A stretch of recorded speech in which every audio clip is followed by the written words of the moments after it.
Gare de Nancy, 10 h du matin. Le rabbin Michel Serfati a rendez-vous avec son ami, le rappeur Coco T'inquiète.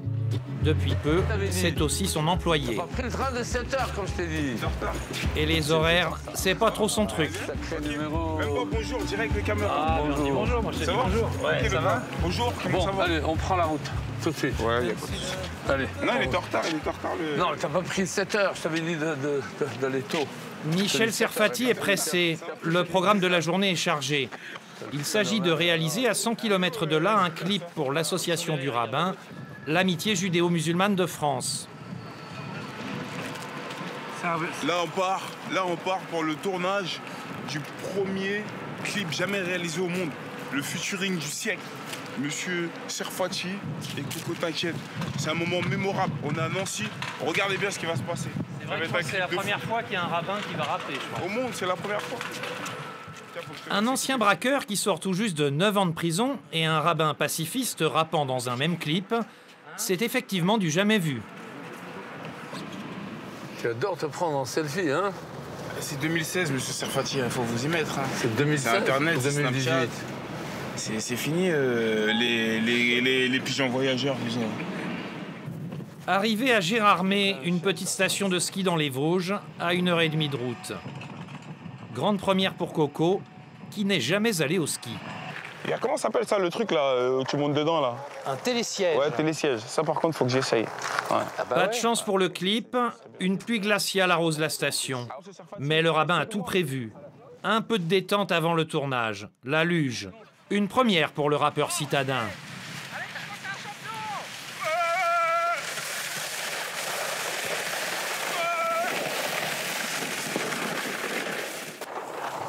Ça glisse grave, hein.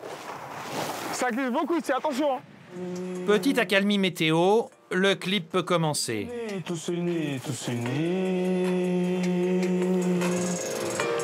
Chrétiens, juifs, musulmans, soyons frères. C'est vous là où tu veux faire votre travail, monsieur Serfati, là? Mais Michel Serfati n'est pas très à l'aise avec le playback. Tous unis. Ah bon. Ce clip raconte l'histoire de leur rencontre improbable. J'ai quitté la prison avec la moitié, avec une moitié de mecs qui étaient complètement fous. Je suis sorti, je suis tombé sur un vrai fou, monsieur Serfati. Un fou qui aime la joie et qui respire le bonheur. Il est malade ce mec. Un rabbin assez fou pour s'associer avec un ancien braqueur provocateur qui a flirté avec l'antisémitisme en faisant une quenelle dans le quartier juif de Paris. Là, on a rue des Rosiers, le fief de la LDJ. Regardez bien, venez, vous allez voir ce que je vais faire. Vas-y, viens. Il y a une voiture derrière, mais on s'en bat les couilles. Vas-y, viens.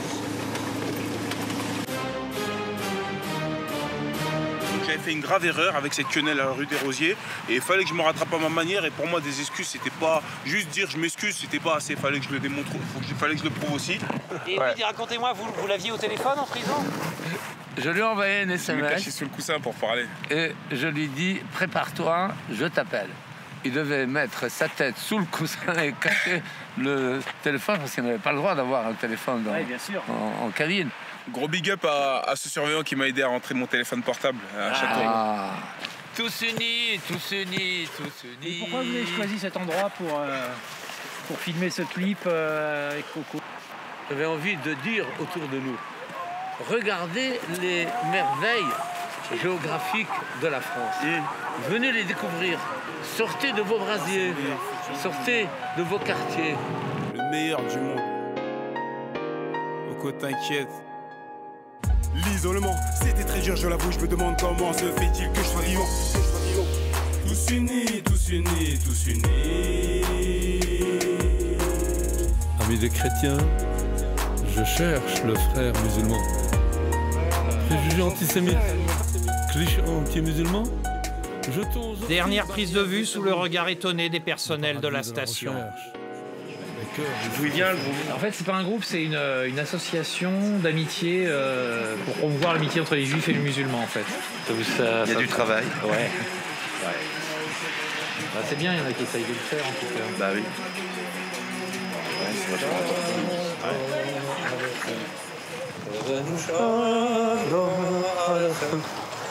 Les deux complices terminent leur journée en dansant sur un chant traditionnel juif. Des clips comme celui-ci, le rabbin compte en tourner un par mois dans toutes les régions de France. Prochaine étape, le Val-de-Loire. Shalom, shalom, shalom.